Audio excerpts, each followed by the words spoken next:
Colony 34 ఎకరాలు కొనేసి ఈ రోజున జగనన్న కాలనీ మొత్తం జలమయం. కోర్టుకి వెళ్ళండి దాని మీద మీరు చెప్పిన అంశాల మీద కోర్టుకు వెళ్ళాలి. మళ్ళీ వస్తాం మీ దగ్గర. కృష్ణాలి గారు ఉన్నారు, రాజకీయ విశ్లేషకులు. కృష్ణాలి గారు గుడ్ మార్నింగ్ అండి. గుడ్ మార్నింగ్ బ్రహ్మనాయుడు గారు, ప్యానెల్ మెంబర్స్ అందరికి నమస్కారం. టీడీపీ అధికార ప్రతినిధి ఆ రోజు మాట్లాడిన మాటలప్పుడు కాస్త ఆ కోప ఉద్రిక్తులైనటువంటి వైకాపా కార్యకర్తలు పార్టీ కార్యాలయంలోకి వెళ్ళారు. టీడీపీ కార్యాలయానికి వీరికి వారికి మధ్య ఘర్షణ వాతావరణం, తోపులాట జరిగిన క్రమంలో రాళ్లు విసిరారు అనేది జగన్మోహన్ రెడ్డి గారు మాట్లాడారు. జగన్మోహన్ రెడ్డి మాట్లాడేటువంటి మాటలు అంటే ఆయన ఓడిపోయిన తర్వాత ఈ మధ్య కాలంలో బయటకు వస్తున్నారు కదా, బయటకు వచ్చి మాట్లాడేటువంటి క్రమంలో ఆయన ఏది నోటికొచ్చేది మాట్లాడేటువంటి అలవాటు అనేటువంటిది కనపడుతుంది.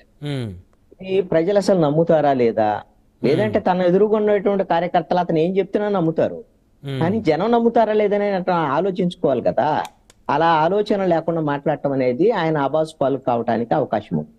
ఆయన మాట్లాడేటువంటి మాటలు అలానే ఉన్నాయి. ఒకటి ఏంటంటే, వైఎస్ఆర్ కాంగ్రెస్ పార్టీ అధికారంలో ఉన్నటువంటి 5 ఏళ్ల కాలం అటు అధికార పక్షంలో బండబూతులు తిట్టేటువంటి మంత్రులు అందరూ ఉన్నారు. అదే క్రమంలో ప్రతిపక్షం కూడా కొన్ని సందర్భాల్లో వాళ్ళు కూడా అదుపు తప్పి వ్యవహరించినటువంటి మాట కూడా వాస్తవం. ఓసడీకే అనేటువంటి పదము ఒకవేళ అది బూతు పదమే అయి ఉంటే పట్టాభి మాట్లాడినటువంటి మాట ఆ బూతు పదం అయినప్పుడు ఎవరు అది ముఖ్యమంత్రి గురించి అన్నారని కూడా అనుకుందాం.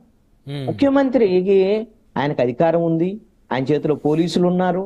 చట్టం ఆ తప్పు ఎవరైనా మాట్లాడితే దాన్ని చట్టబద్ధంగా చర్యలు తీసుకునేటువంటి అవకాశం కూడా ఆ ప్రభుత్వంలో ఉంటుంది కదా. ఖచ్చితంగా ముఖ్యమంత్రిని ఇలా అంటారా మీరు, అందుకని ఆయన మీద కేసు పెట్టొచ్చు, ఆయన విచారించవచ్చు, అరెస్ట్ చేయొచ్చు, ఏమైనా చేయొచ్చు కదా. ఆ విధమైనటువంటి అధికారం ఉన్నప్పుడు నువ్వు వెళ్ళి నా బోసుడి ముఖ్యమంత్రిని అంటే బీపీ వచ్చిన వాళ్ళందరూ కూడా వెళ్ళి ఆఫీసుల మీద దాడులు చేస్తారా?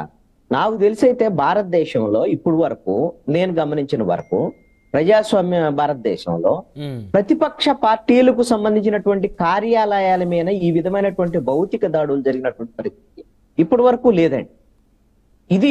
ఇది ఎవ్వరు కూడా అంగీకరించేటువంటి అంశం కాదు. ప్రజాస్వామ్యంలో ఇలాంటి దాడులకు ఆస్కారమే లేదు. ఇప్పుడు పార్టీ ఆఫీసు మీద దాడి చేశారు.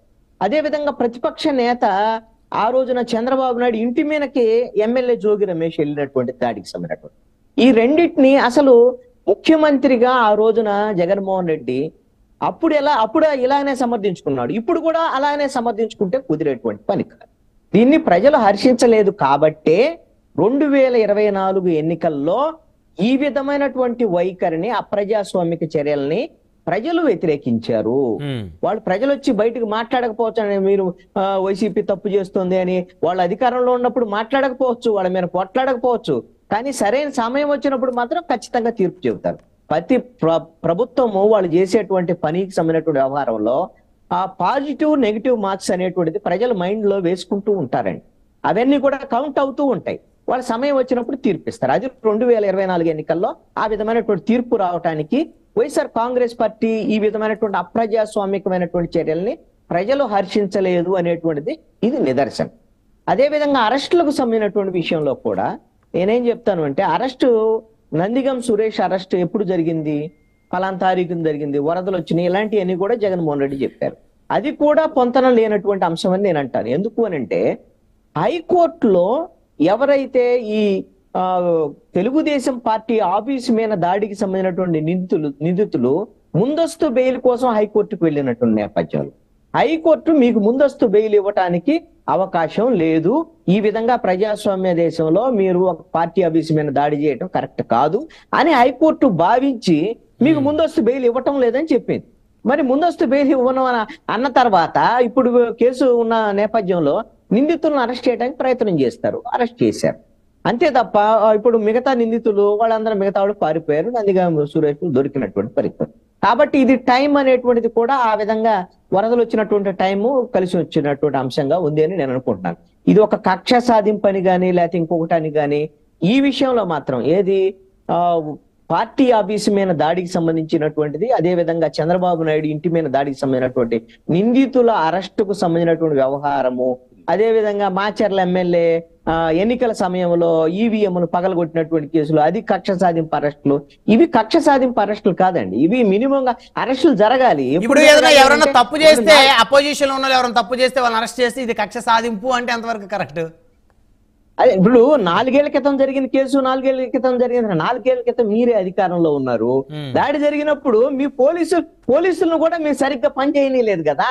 ఆ కేసు సరిగ్గా నమోదు చేయనీయలేదు. నమోదు చేసిన తర్వాత దాని మీద దర్యాప్తు లేదు, అరెస్టులు లేవు. అంటే ప్రభుత్వం కింద మన చేతుల్లో ఉంటే మన పార్టీకి సంబంధించినటువంటి వాళ్ళకి ఏమి ఇబ్బంది లేకుండా, ప్రతిపక్షం వాళ్ళు అయితే చిన్న తప్పులు చేసిన వాళ్ళు జైల్లో పడేయటము, అదే విధంగా మన పార్టీ వాళ్ళు అయితే వెళ్ళి వేరే ఆఫీస్ మీద దాడి చేసినా సరే వాళ్ళని అరెస్ట్ చేయకపోవటము అని అంటే ఇది ఎంత మేరకు సంబంధించిన. అందుకనే మన రాజ్యాంగంలో మన 5 ఏళ్లకోసారి ఎన్నికలు జరగాలి, ప్రజా తీర్పు కావాలని కోరుకున్నది ఇందుకే.